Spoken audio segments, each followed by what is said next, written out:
Okay बच्चों, जय and to all and start करते हैं हम लोग new topic physical properties of alkane. और बाकी बच्चों प्रीवियस हमने 3 लेक्चर बच्चों हाइड्रोकार्बन का अपलोड कर ही दिया है, तो आप लोग जा करके उसको भी देख लेना। ओके, तो स्टार्ट करते हैं हम लोग फिजिकल प्रॉपर्टीज ऑफ एल्केन। और खूब ध्यान से मेरी बातों को समझना बच्चों, ठीक है। देखो फिजिकल प्रॉपर्टीज में हम लोग सबसे पहले बताते क्या है, स्टेट, कलर, ऑर्डर या आइसोमरिज्म। ओके, तो देखो स्टेट की अगर हम बात कर ले बच्चों जनरली, तो C1 से लेकर C4 तक अगर हम बात करेंगे तो कौन से फॉर्म में आता है, गैसियस फॉर्म में आता है। ओके, एंड C5 से लेकर के C17 तक देखते हैं तो क्या आता है बच्चों, लिक्विड के फॉर्म में आता है। यहाँ तक तो क्लियर हो रहा है। फिर C17 ऑनवर्ड्स यानी इसके ऊपर जितने भी हमारे टर्म्स आते हैं बच्चों सब कलरलेस, वैक्सी, सॉलिड आते हैं। ओके, आई थिंक बच्चों यहाँ तक तो क्लियर हो रहा होगा। फिर हमारे पास बच्चों नेक्स्ट टर्म्स है बच्चों कलर। कलर की बात करेंगे तो क्या होता है, ऑलमोस्ट आपका कलरलेस होता है।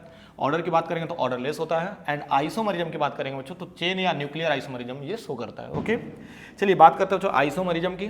ठीक है, तो चेन आइसोमरिज्म के बारे में बच्चों एग्जांपल देख सकते हैं हम लोग। तो देखो ये C5H12 की बात करेंगे तो कौन सा टर्म्स है बच्चों, पेंटेन। ओके, इसके कितने आइसोमर्स मिलेंगे, 3।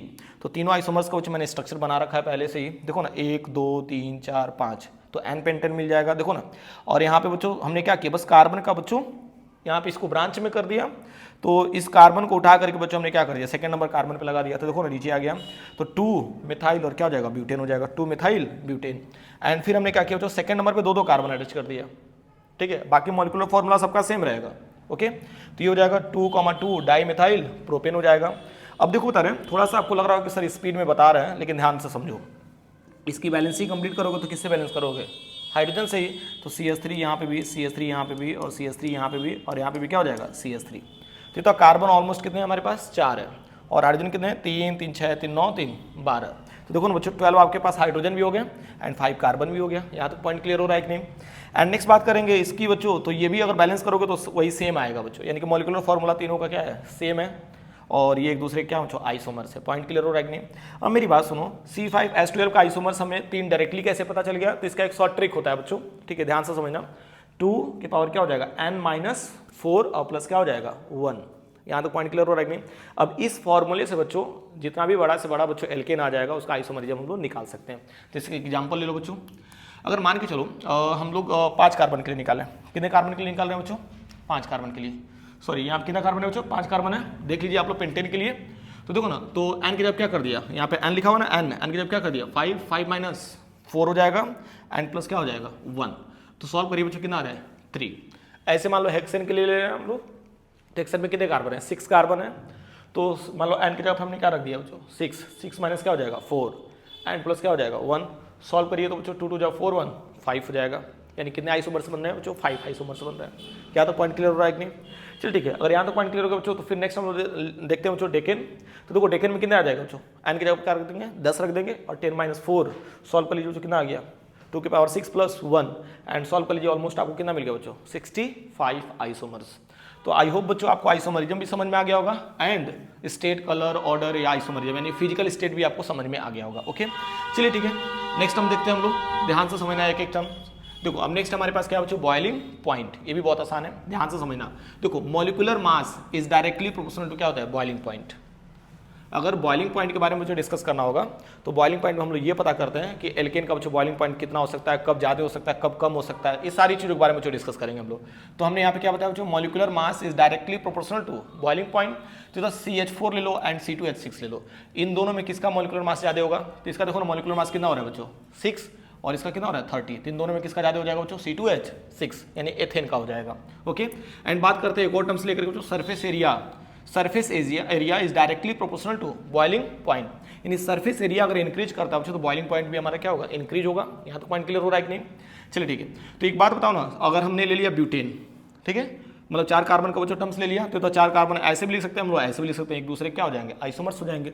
लेकिन दोनों में देखो ना सरफेस एरिया, देखो सरफेस एरिया इसका ज़्यादा है और इसका क्या है कम।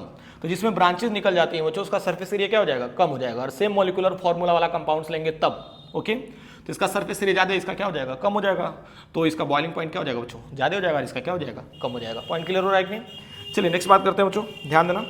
नेक्स्ट बात करते हैं मेल्टिंग पॉइंट की। तो ध्यान से समझना, साइज इंक्रीज तो बॉइलिंग पॉइंट भी इंक्रीज होगा बच्चों, and van der Waals force of attraction भी इंक्रीज हो जाएगा। And it's not about melting point, ध्यान से समझना बच्चों, it's all about boiling point and melting point. ठीक है, सिर्फ हम मेल्टिंग पॉइंट के लिए भी नहीं बात कर रहे हैं, ना ही बॉइलिंग पॉइंट के लिए, हम लोग दोनों के लिए बात कर रहे हैं हम लोग। यहाँ तक पॉइंट क्लियर हो रहा है ना? चलिए ठीक है, तो अगर यहाँ तक टर्म्स क्लियर हो रहा है बच्चों, तो फिर आगे हम लोग प्रोसीड करते हैं। देखिए मेल्टिंग पॉइंट के बारे में भी हम लोग सेम ऐसे ही डिस्कस करेंगे। ओके चलिए, तो यहाँ देखना, तो जैसे हमने क्या बताया, even number of carbon atom रहता है, अगर कोई भी एल्केन है जो इवन नंबर अगर कंटेन किया रहेगा तो इसका मेल्टिंग पॉइंट या बॉइलिंग पॉइंट क्या होगा, ज़्यादा होगा। एंड ऑड नंबर से कंपेयर करें तब। पॉइंट क्लियर हो रहा है ना? तो देखो तो 1 2 3 4 5, इसमें कितने कार्बन है बच्चों? 5 कार्बन है। इसमें देखो तो 1 2 3 4 5 6, इसमें कितने कार्बन है? 6 कार्बन है। तो इन दोनों बच्चों किसका बॉइलिंग पॉइंट या मेल्टिंग पॉइंट ज़्यादा होगा? तो 6 कार्बन का होगा। पॉइंट क्लियर हो रहा है कि नहीं? क्योंकि सिमेट्रिकल बनाएगा बच्चों, एंड क्लोज पैकिंग स्ट्रक्चर होगा, तो इसको ब्रेक करने के लिए हमको ज़्यादा टेम्परेचर देना पड़ता है। पॉइंट क्लियर हो रहा है कि नहीं? चलिए ठीक है, अगर यहाँ तक समझ में आ गया बच्चों, तो मैं उम्मीद करता हूँ बच्चों कि अब सॉल्युबिलिटी भी समझ लेंगे हम लोग। तो चलिए, तो सॉल्युबिलिटी की अगर बात करते हैं, तो सॉल्युबिलिटी की बात करेंगे तो alkenes are less soluble in water. Alkenes जो होता है हमारा बच्चों, वो लेस सॉल्युबल इन वाटर होता है। क्यों? क्योंकि एल्कीन्स हमारा क्या होता है? नॉन पोलर होता है। एल्कीन क्या होता है? Non polar. और पानी क्या होता है हमारा? पोलर होता है। तो वही सेम चीज बच्चों, एल्कीन क्या होता है? Non polar. एंड वाटर क्या होता है हमारा? पोलर होता है।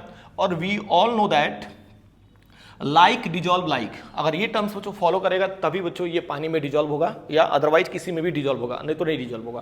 तो कैसे? इसका मतलब क्या है ये भी समझ लेते हैं। इसने ये बताया बच्चों कि पोलर सॉलिड को सिर्फ पोलर सॉल्वेंट में मिला सकते हैं, एंड नॉन पोलर सॉलिड को किसमें मिला सकते हैं हम लोग? नॉन पोलर सॉल्वेंट मिला सकते हैं। यहाँ तो पॉइंट क्लियर हो रहा है कि नहीं? आसान है भाई। तो देखो ना, तो alkanes are more soluble in non polar solvent, क्योंकि एल्केन्स हमारा क्या होता है? नॉन पोलर होता है। तो भाई ये इजीली नॉन पोलर सॉल्वेंट में डिजॉल्व हो सकता है। लाइक आप क्या ले लेना बच्चों? बेंजीन लेना, या तो ईथर लेना, या तो हेक्सेन ले लेना। पॉइंट क्लियर हो रहा है कि नहीं बच्चों? आसान है कि नहीं? तो it's all about physical properties of alkene. Okay, और आई होप बच्चों आप लोग को समझ में भी आया होगा। इसका मतलब है क्या, मैंने एक एक चीज बच्चों बताया भी कि फिजिकल प्रॉपर्टीज अगर आपको डिस्कस करना है तो सबसे पहले स्टेट पता करते हैं हम लोग, फिर कलर पता करते हैं, फिर ऑर्डर पता करना है, उसके बाद से आइसोमरिज्म, एंड उसके बाद से नेक्स्ट हमने डिस्कस किया था जो boiling point and melting point के साथ में डिस्कस किया था, एंड लास्ट में बच्चों हमने डिस्कस कर लिया सॉल्युबिलिटी। यहाँ तक तो समझ में आ गया होगा सबको? ठीक है, एल्केन का बच्चों फिजिकल प्रॉपर्टीज बहुत आसान है। ठीक है, अब इसके बाद बच्चों नेक्स्ट वीडियो में हम लोग डिस्कस करेंगे केमिकल प्रॉपर्टीज ऑफ एल्केन। यहाँ तक कोई प्रॉब्लम है क्या बच्चों? कोई प्रॉब्लम हो तो कमेंट सेक्शन में बच्चों कमेंट करके आप लोग पूछ सकते हो।